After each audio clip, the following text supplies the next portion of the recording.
was a hard walk, but we made it.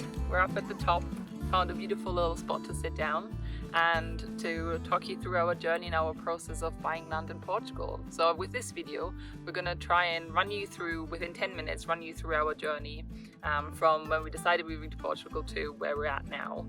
And give you some tips, share some of the mistakes we've made as well so you don't make the same mistakes.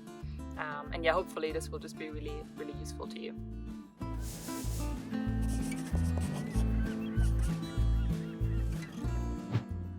So to understand why we decided to buy where we did in Portugal, you first have to go back 5 years and understand we were living in Canada, in Vancouver, and we realised that this wasn't the life for us, and we wanted to start and do our own thing. So originally we came back to Europe and we're looking at the south of France. We both have really great memories of the south of France. Spent a lot of time there as children, but to be honest it was just too expensive. Looking at the numbers that we could have got in rental income versus what we could have afforded, we just couldn't seem to make it work anywhere that we really looked at. So we looked around, we broadened our horizons, and we realised that Portugal really stands out. It has 3,000 hours of sunshine, the climate is fantastic. You really love the coastline. Yeah, it's got a beautiful coastline with hundreds and hundreds of different beaches, and yet, like Jack said, the weather is perfect. It's really nice all year round. We were there in February, it's sunny, it's nice, so it was perfect, ticked all the boxes in that regard. Yeah, so that was it. So we had our criteria when we were looking around Europe. We wanted to be within an hour of an airport, we wanted to be near a beach, whether that was a river beach or the sea. And we wanted to be within 15 minutes drive from a city, but we didn't need to be too close to a city. So with those criteria, the Algarve really stood out. We didn't need to pay the expensive prices of Lisbon, we didn't need to be near Porto. For us, the Algarve has everything that we need. You know, we really love Lagos and those little towns and villages. And with Faro, there's a fairly big airport with lots of flights to it. So for the tourism, that made perfect sense, and it's only an hour away, or even less, 45 minutes. So for us, the Algarve made perfect sense for the lifestyle we wanted to lead. You know, to get 5 acres of land, 15 minutes from the sea, less than an hour from the airport, it ticked all of our boxes. Once we decided on the Algarve, the first step for us was to go online. So we looked mainly on Pure Portugal and Idealista. They're really two really good places if you're looking for land. We looked at lots and lots of different places, but we had set very clear criteria right from the beginning. So it was very important to us that it had water on the land, that it's close to utilities, that it is at least 2 acres big, ideally has kind of a nice view, and it was also important for us that we were kind of not too far away from things, that it's 15-20 minutes to a bigger city, not too far from the beaches. They were kind of our main criteria that we were looking for. Yeah, that really helped us sort through the proproperties. Otherwise you get a bit overwhelmed because there is so much. But this was kind of the main 2 places that we looked. I think in hindsight, it would have been also good to include more of Facebook marketplaces, because we now that we are more part of Facebook groups and marketplaces, we do see things popping up there every now and then that seem like really good deals, and we kind of didn't know about this or didn't really look at it in the beginning, so this is something we could have done better at the time. Yeah, with the portals, what happens a lot of the time is that the real estate agents just put anything online because they know that there's lots of foreigners wanting to buy there, so they'll just throw things that aren't really for sale at big prices. But there's a lot of stuff going in the Facebook marketplaces that don't have agents involved, don't have fees involved, which is actually one of the good things about Pure Portugal. So I would definitely add that to the mix. Yeah. So then we were looking at lots of places, had our criteria, and we picked a handful of places that we said, okay, these ones we actually want to go and look at in person. And we took a week off, I think, went down and looked at all of these places to see them in person, to get an idea of what they feel like, meet the people that were selling it, and kind of just being able to compare them, because there's only so much you can really tell from a picture. I think, again, in hindsight, what would maybe be a better approach would be to go down for 2 or 3 months, rent something, and really take your time looking at lots of different places. That wasn't really possible for us at the time. With jobs and university in uni, we couldn't take that much time off, but if you have that time, I think that's something really good to do. Then you can also see the areas. Is that something where you would want to live? It's just something that's very hard to know and find out in just a couple of days. Yeah, like, again, You are passionate, we were passionate, we wanted to rush and get things done and to make a move. But one thing this process has taught us already is that nothing with building your own place moves quickly. So, you know, you do have time. You know, if you can take 2 weeks, 3 weeks, go back a second time. And if you found a piece of land that you really like, maybe then leave it for a week and come back again and look at it again and look at it multiple times, because you always see things that you haven't noticed before. We keep finding out things with our piece of land and see things every now and then. We were like, oh, we haven't noticed this, because you're so excited and you only want to see the things that you want to see. So it can be good to just kind of revisit it multiple times. In different seasons as well. Yeah. A good tip there as well is if you download the application Google Earth, you can go backwards in time and see how your property gets sunlight at different times of year. You can see where the shadows fall. You can even see satellite images backwards to see like if there's been a fire on your land, or if it gets really dry and the pond dries up. These are things that, yeah, definitely handy, and I wish we'd known back then. Would have helped a little bit. So once you've found the piece of land, you need to know whether you can actually build on it. So Portugal has two types of land, really. It has rural land and it has urban land. The rural land is for farming. You can't really build on it. It's very difficult to get planning permission. There are different rules, and maybe that's a video in its own, about if you have huge amounts of land, then you can get agricultural buildings put on there. But for general purposes, for me and you, it's not really possible. The other thing that you have there, different classifications of land on top of that. So you have Ren and Ran and Lone land, which is basically national reserve, agricultural reserves, and they're not always detailed, and even the sellers don't often know that they are within there. For example, when we purchased our land, part of the urban land that we thought we could build in that whole area turned out to be Ren land. This wasn't on the initial things, and no one told us till we were partway through the process. Luckily, we still had a decent enough size area where we could build all the things that we wanted without touching on that area.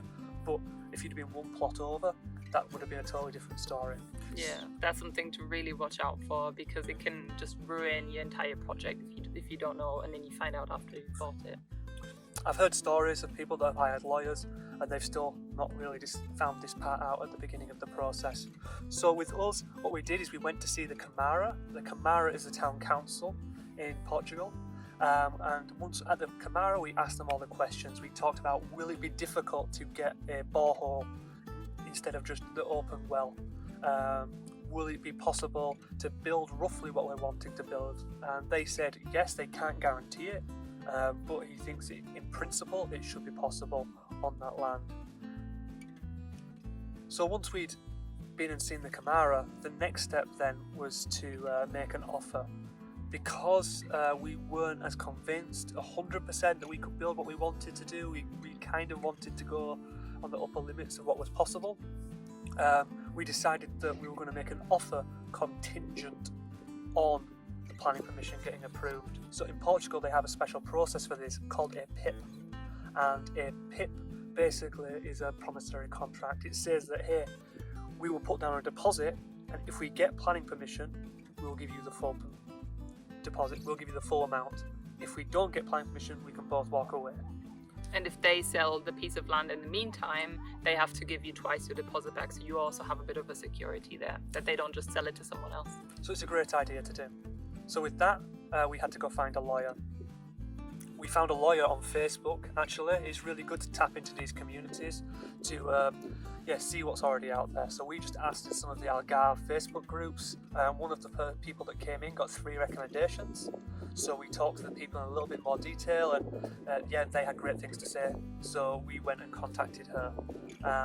She was lovely. I think with lawyers, for us, one thing that would have been great to know is lawyers don't charge by the hour; they charge by the second. Yeah, so you have to get over how expensive they are, and I think don't think, is it really worth it? It is worth it. We also gave her permission to act in our name because we weren't able to be down there all the time. So it was really handy to have someone who could just sign documents for us. So I think it's something where you shouldn't really save money. It's really worth it having a good lawyer. Yeah, and that's it. It saved money along the process. So she gave us a great little overview of buying land in Portugal that really helped out for the rest of the process.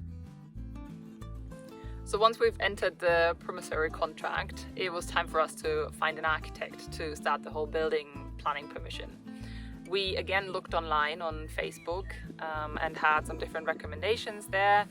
There were 3 again that looked really good. We talked to all of them, and then we ended up deciding for the one that was local from the area, because we thought they probably have good connections, you know, they know the area, and we really felt the most comfortable with him as well.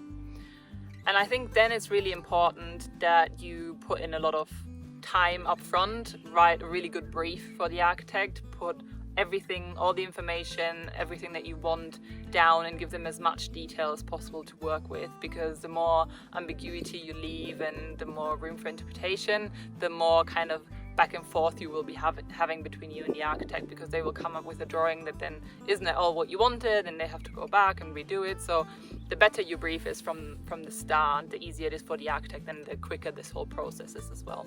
Yeah, so start at the top. How many rooms? How much money do you have? What kind of style? Create a little art board, put those pictures together. For us, because it's kind of like a preliminary drawing, basically. It's not the final process.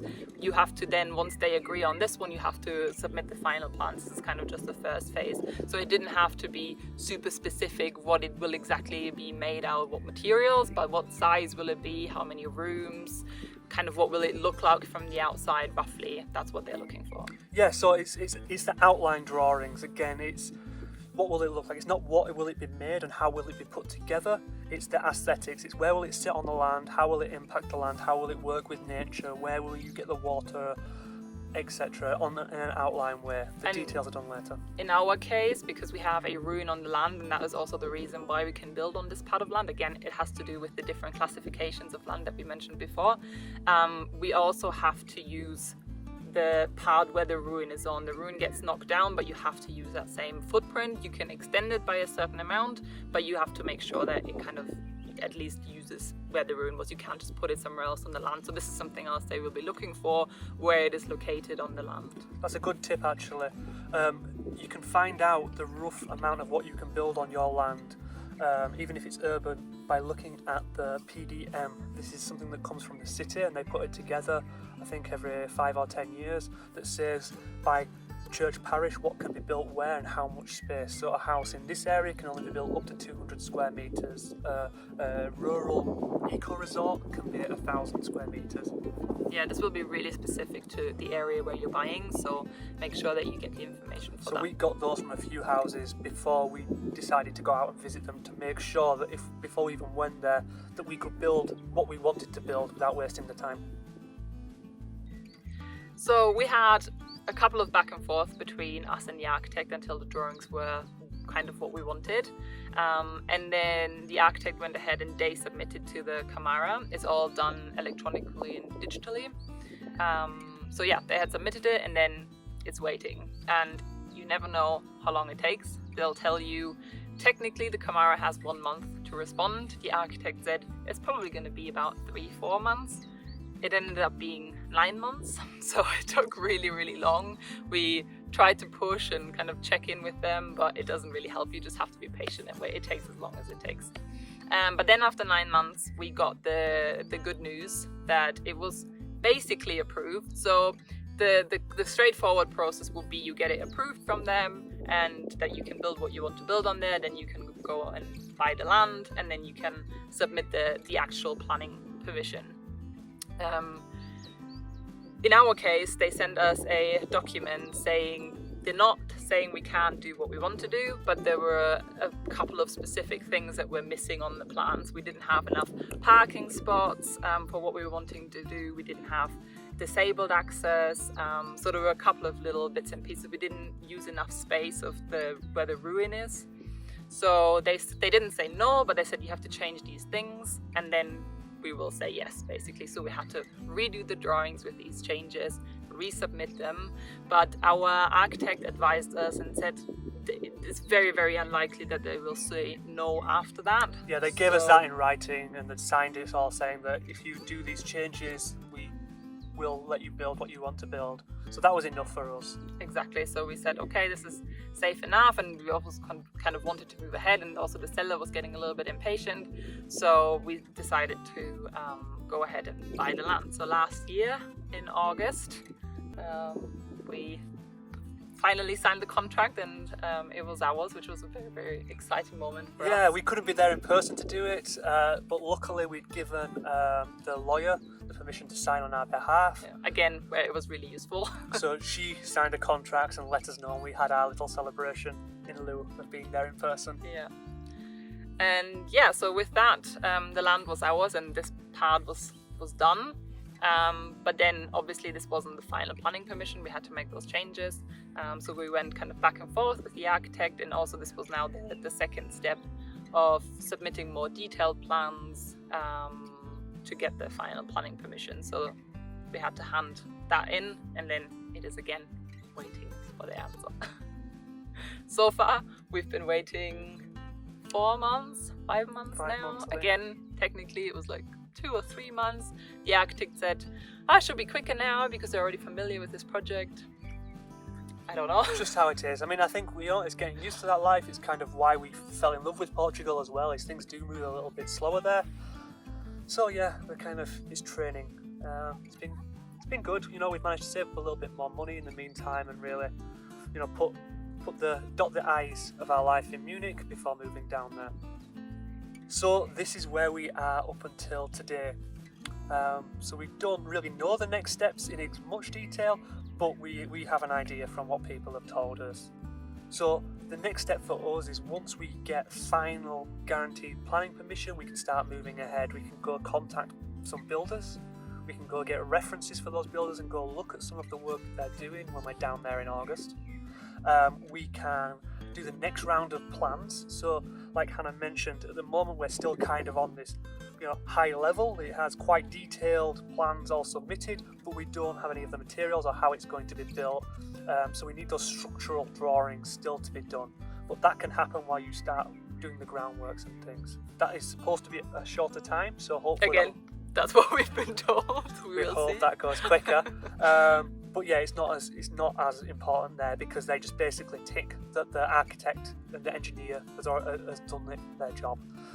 So they will get submitted, and then once that's done, we can actually begin and start breaking ground, really. So we'll have the builder come out, start digging the hole, start building the land. What we've decided to do with our land is to build in 2 phases. So we have the top house and 2-bedroom unit and the pool as part of phase 1, so that we can build and have somewhere to live in and move out of the caravan. And then the second phase will be to build the other 3 units that are lower down on the land. The idea here being that we can get some income from the top units before necessarily moving down to the rest, and we can test our idea and make sure that it works. Yeah, so this is basically it. This is as far as we are along in our journey. As we said in the beginning, this is kind of just a very brief overview of the different steps that we've gone through. If you have more specific questions about any of those steps along the process, leave us a comment. We're happy to kind of make more tailored videos for you to answer the specific questions.